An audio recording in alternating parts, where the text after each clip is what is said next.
सभी साथियों को एक बार पुनः नमस्कार।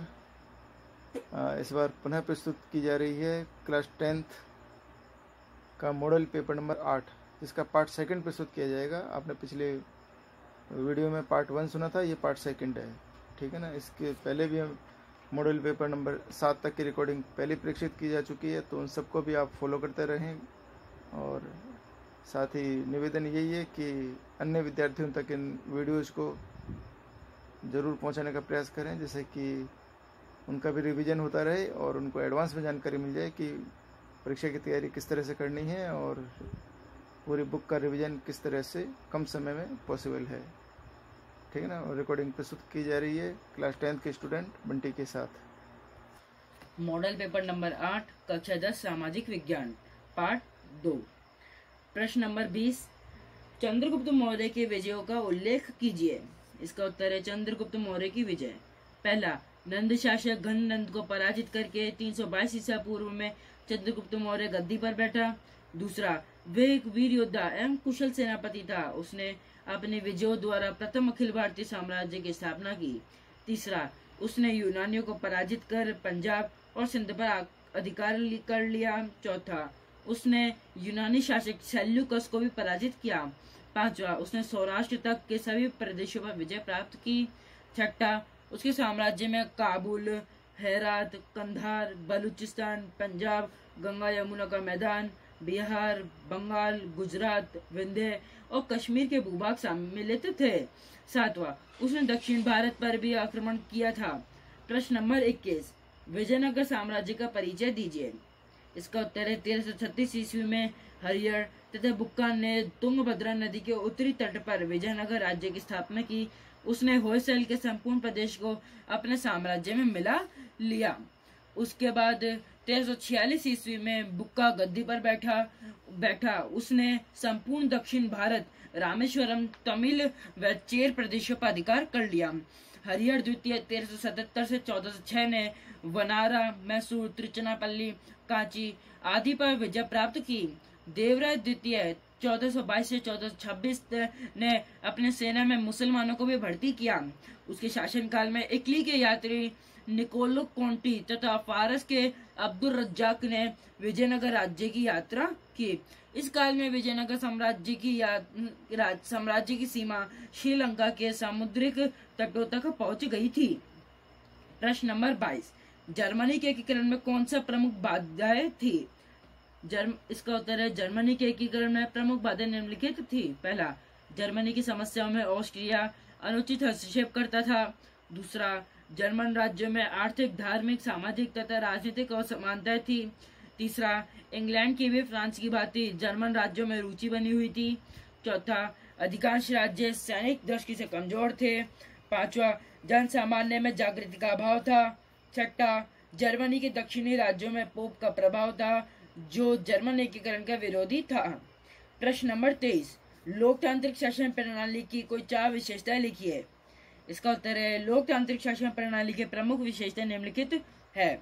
पहला, जनता का शासन। शासन की एक प्रणाली के रूप में लोकतंत्र संपूर्ण जनता का शासन होता है।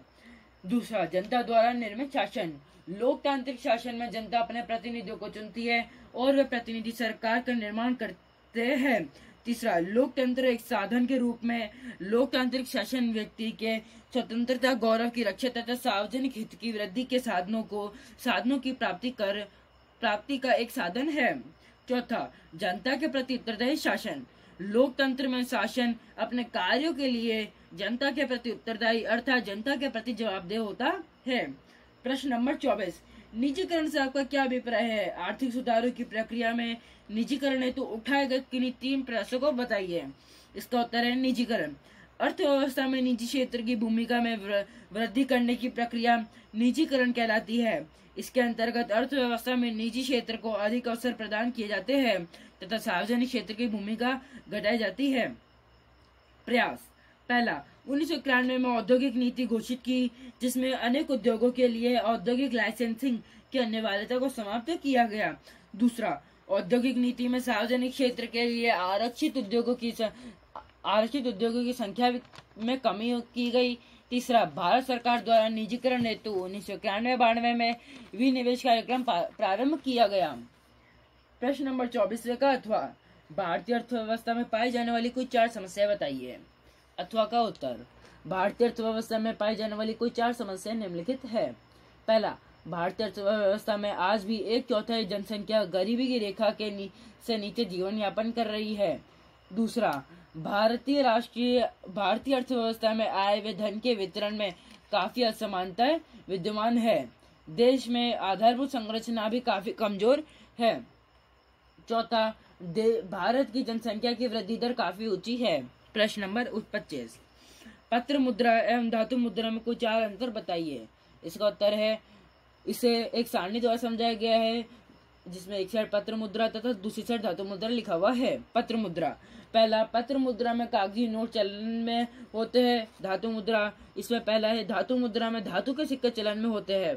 पत्र मुद्रा में दूसरा, पत्र मुद्रा के उत्पादन का खर्चा कम आता है। धातु मुद्रा में दूसरा, धातु मुद्रा के उत्पादन का खर्चा अधिक आता है। पत्र मुद्रा में तीसरा, पत्र मुद्रा का हस्तांतरण आसानी से किया जा सकता है। धातु मुद्रा का तीसरा, धातु मुद्रा के हस्तांतरण में काफी कठिनाइयां आती है। पत्र मुद्रा का चौथा, पत्र मुद्रा की मात्रा आसानी से कम या ज्यादा की जा सकती है। धातु मुद्रा का चौथा, धातु मुद्रा की मात्रा को आसानी से कम ज्यादा नहीं किया जा सकता है। प्रश्न नंबर 26, जब कोई उपभोक्ता कोई माल या वस्तु क्रय करता है तो उसका किन किन तरीकों से शोषण किया जाता है। जब उपभोक्ता कोई वस्तु या माल लेता है तो उसका अग्र प्रकार से शोषण किया जाता है। पहला, मात्रा, तोल, वजन तथा माप में कमी करना। दूसरा, वस्तु का दर्शाई गई या बताई गई किस्म का न होना। तीसरा, वस्तु या माल में अशुद्धता या मिलावट का होना। चौथा, उपभोक्ता से निर्धारित मूल्यों से अधिक मूल्य वसूल करना। पांचवा, वस्तु की अपेक्षित क्षमता व गुणवत्ता में कमी पाई जाना। छठा, माल या वस्तु का असुरक्षित होना। सातवां, वस्तु के दोषों को जानबूझ के छुपाना, जिनका पता बाद में उपभोक्ता के समय उपभोग के समय चलता है। आठवां, वस्तुओं या माल का कृत्रिम अभाव उत्पन्न करके उपभोक्ता से अधिक माल मूल्य लेना या घटिया माल खरीदने पर उपभोक्ता को मजबूर करना। प्रश्न नंबर 27, 1857 ईस्वी के प्रथम स्वतंत्रता संघर्ष के भारत में प्रसार का वर्णन कीजिए। इसका उत्तर है, 1857 ईस्वी के प्रथम स्वतंत्रता संघर्ष का प्रसार। पहला, 10 मई 1857 को मेरठ के सैनिकों ने विद्रोह कर दिया और अनेक अंग्रेजी अधिकारियों को हत्या कर दी। 12 मई 1857 को सैनिकों ने दिल्ली पर अधिकार कर लिया और बहादुर शाह को भारत का सम्राट घोषित कर दिया। 14 सितंबर से 20 सितंबर तक भयंकर युद्ध चला। 21 सितंबर को बहादुर शाह को गिरफ्तार कर लिया गया। भारतीय सैनिकों ने घोर युद्ध किया, लेकिन अंत में सितंबर 1857 ईस्वी में अंग्रेजों ने दिल्ली पर पुनः अधिकार कर लिया। दूसरा, 4 जून 1857 को लखनऊ में क्रांति हो गई। भारतीय सैनिकों ने रेजिडेंस को घेर लिया, जिसमें ब्रिटिश रेजिडेंस हेनरी लॉरेंस मारा गया। अंत में मार्च 1858 में लखनऊ पर अंग्रेजों ने पुनः अधिकार कर लिया। तीसरा, 5 जून 1857 को क्रांतिकारियों ने कानपुर पर अधिकार कर नाना साहिब को पेशवा घोषित कर दिया। बाद में सर कैंपबेल ने कानपुर पर पुनः अधिकार कर लिया। चौथा, जून 1857 में झांसी में क्रांति हो गई। रानी लक्ष्मीबाई को रियासत का शासक घोषित कर दिया गया। 17 जून 1858 को झांसी की रानी ब्रिटिश सेना से संघर्ष करते हुए वीर गति को प्राप्त हुई। पांचवा, बिहार में कुंवर सिंह ने अंग्रेज सेनापति मिलमेलकॉन, कर्नल डेक्स मार्क और मेजर डालस को पराजित किया। बरेली में बहादुर खान ने क्रांति में भाग लिया। बनारस में भी क्रांति हुई, लेकिन कर्नल नील ने उसे दबा दिया। छठा, दक्षिण भारत में भी अनेक क्रांतिकारियों ने अंग्रेजों से संघर्ष किया। इस प्रकार 1857 का स्वतंत्रता संघर्ष संपूर्ण राष्ट्र में व्याप्त रहा था। 27वें प्रश्न का दूसरा, क्रांतिकारी विनायक दामोदर सावरकर के बारे में आप क्या जानते हैं, वर्णन कीजिए। अथवा का उत्तर, विनायक दामोदर सावरकर का जन्म 28 मई 1883 को महाराष्ट्र के भागुर गांव में हुआ था। बंगाल विभाजन के समय सावरकर ने मित्र मेला नामक संगठन बनाकर विदेशी कपड़ों की होली जलाई, जिस कारण उन्हें कॉलेज से निष्कासित कर दिया गया। सावरकर एकमात्र ऐसे क्रांतिकारी थे जिन्हें ब्रिटिश सरकार ने 1 जनवरी की नहीं 2 जन्मों के आजीवन कारावास की सजा दी थी। उन्होंने 1906 में अभिनव भारत की स्थापना की। सावरकर पहले व्यक्ति थे जिन्होंने 1857 के संघर्ष को गदर न कहकर भारत का प्रथम स्वतंत्रता का युद्ध कहा। सावरकर का लंबे समय अंडमान के सेल्युलर जेल में बीता। जेल में उन्हें घोर यातनाएं दी गई। जेल के कष्टों से परेशान होकर सावरकर ने ब्रिटिश सरकार के समक्ष 4 दया याचिका क्रमशः 1910, 1911, 1917 तथा 1918 में भेजी। 1921 में सावरकर की याचिका स्वीकार करके ब्रिटिश सरकार ने उन्हें सेल्युलर जेल से छोड़ दिया और रत्नागिरी की जेल में रखा। जेल के छूटने पर सावरकर अखिल भारतीय हिंदू महासभा के सदस्य बनकर कार्य करने लगे तथा अध्यक्ष भी रहे। वे भारत के एक हिंदी राष्ट्र के रूप में स्थापित करने की मुहिम चलाते रहे। महात्मा गांधी की हत्या के बाद उन पर हत्या का षड्यंत्र रचने तथा गोडसे के सहयोग देने के आरोप लगातार मुकदमा चला, लेकिन वह इस मुकदमे से बरी हो गए। प्रश्न नंबर 28, सर्वोच्च न्यायालय के न्यायाधीश पद हेतु क्या योग्यता आवश्यक है? सर्वोच्च न्यायालय की न्यायिक पुनर्विलोकन की शक्ति को समझाइए। इसका उत्तर है सर्वोच्च न्यायालय के न्यायाधीश पद हेतु योग्यता है। पहला, वह भारत का नागरिक हो। दूसरा, वह किसी उच्च न्यायालय अथवा 2 या 2 से अधिक न्यायालयों में लगातार कम से कम 5 वर्ष तक न्यायाधीश के रूप में काम कर चुका हो अथवा किसी उच्च न्यायालय या न्यायालयों में लगातार 10 वर्ष तक अधिवक्ता रहा हो अथवा वे राष्ट्रपति की दृष्टि में कानून का उच्च कोटि का ज्ञाता हो। न्यायिक पूर्वालोकन की शक्ति। भारतीय संविधान के द्वारा सर्वोच्च न्यायालय को संविधान के संरक्षण का कार्य भी प्रदान किया गया है, जिसका अर्थ यह है कि सर्वोच्च न्यायालय को कानूनों की वैधानिकता की जांच करने की शक्ति प्राप्त है। संविधान के अनुच्छेद 131 और अनुच्छेद 132 सर्वोच्च न्यायालय को संघीय तथा राज्य सरकार द्वारा निर्मित निधियों के पुनर्विलोकन का अधिकार देता है। सर्वोच्च न्यायालय संसद द्वारा निर्मित ऐसे प्रत्येक विधि को अवैध घोषित कर सकता है जो संविधान के विरुद्ध हो। संविधान के संबंध में किसी प्रकार का विवाद उत्पन्न होने पर सर्वोच्च न्यायालय द्वारा ही संविधान की अधिकारपूर्ण व्याख्या की जाती है। सर्वोच्च न्यायालय की उपयुक्त विवेचित शक्ति को न्यायिक पुनर्विलोकन की शक्ति कहा जाता है। प्रश्न नंबर 28 का अथवा।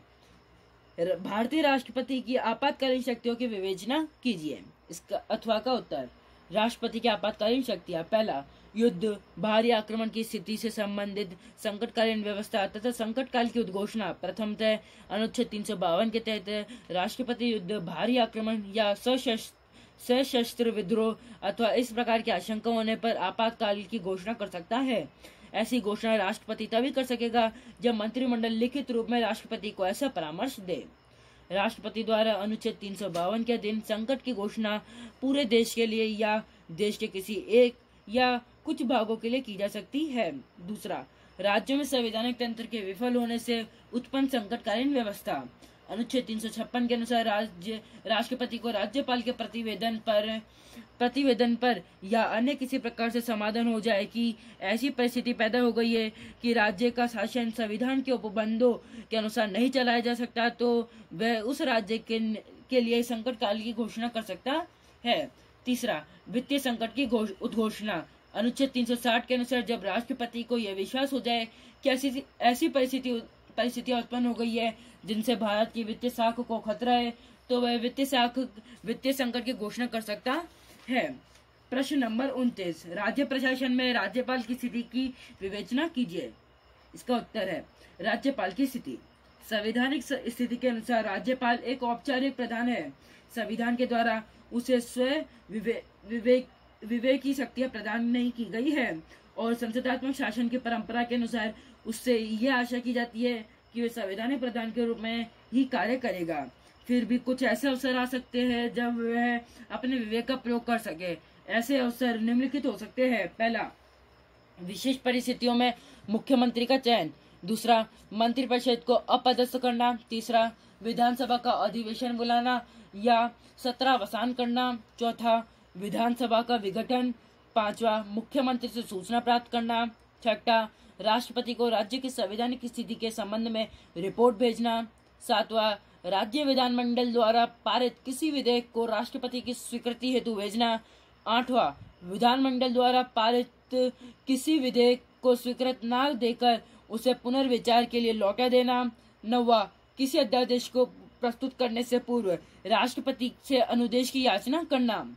उपर्युक्त से स्पष्ट है कि यद्यपि राज्यपाल को राज्य की कार्यपालिका का वास्तविक प्रधान नहीं कहा जा सकता है, लेकिन इसके साथ ही वह केवल नाम मात्र का अध्यक्ष नहीं है। वह एक ऐसा अधिकारी है जो राज्य के शासन में महत्वपूर्ण रूप में भाग ले सकता है।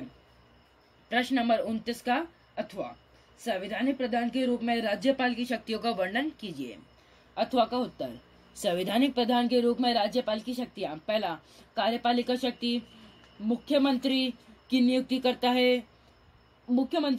करता है तथा उसकी सलाह से अन्य मंत्रियों की नियुक्ति करता है। वह मंत्रियों के बीच कार्यों का विभाजन करता है। मंत्रिपरिषद के सदस्यों को पद एवं गोपनीयता की शपथ दिलाता है। वह राज्य के उच्च पदों पर सदस्यों की नियुक्ति करता है। दूसरा, विधायी शक्तियां। वह व्यवस्थापिका का अधिवेशन बुलाता है, स्थगित करता है तथा व्यवस्थापिका के निर्णय सदन को भंग कर सकता है। विधानसभा द्वारा पारित विधेयक को स्वीकृत या अस्वीकृत करता है। राज्यपाल विधान परिषद के 1/6 सदस्यों को मनोनीत करता है तथा विधानसभा के आंग्ल भारतीय समुदाय के 1 सदस्य को मनोनीत करता है। तीसरा, वित्तीय शक्तियां। राज्य विधानसभा में राज्यपाल की पूर्व स्वीकृति के बिना कोई भी धन विधेयक प्रस्तुत नहीं किया जा सकता। राज्य की संचित निधि राज्यपाल के अधिकार में रहती है। चौथा, न्यायिक शक्तियां। वह किसी विधि के विरुद्ध अपराध करने वाले व्यक्तियों के दंड को कम कर सकता है, स्थगित कर सकता है, बदल सकता है तथा उन्हें क्षमा प्रदान कर सकता है। पांचवा, अन्य शक्तियां। वह राज्य के विश्वविद्यालयों के कुलपतियों की नियुक्ति करता है तथा उन्हें हटा भी सकता है। प्रश्न नंबर 30, दिए गए भारत के रेखा मानचित्र में निम्नलिखित को अंकित कीजिए। पहला, राणा प्रताप सागर बांध। दूसरा, कोचीन। तीसरा, बीकानेर। चौथा है विशाखापट्टनम और पांचवा है जयपुर। यह प्रश्न 5 नंबर का है, जिनमें प्रत्येक जगह 1-1 नंबर की है। आप ये सभी जगह एटलस की सहायता से देखकर पढ़ सकते हैं और याद कर सकते हैं। तो इस प्रकार से आपके समक्ष अब तक 8 मॉडल पेपर रिकॉर्ड करके प्रेषित किए जा चुके हैं। आप 8 मॉडल पेपर को कई बार सुनिए और बार सुनिए और सबको सुनाने का प्रयास भी कीजिए। साथ ही उन विद्यार्थियों तक पहुंचाने का प्रयास कीजिए जो क्लास 10th का एग्ज़ाम देने जा रहे हैं या उसकी तैयारी में लगे हुए हैं। और निवेदन ये भी है कि प्लीज़ इस चैनल को आप सब्सक्राइब भी कीजिए। और मिलते हैं अगली बार फिर एक नई रिकॉर्डिंग के साथ। मॉडल पेपर 9 बहुत जल्दी रिकॉर्ड करके आपको प्रस्तुत किया जाएगा।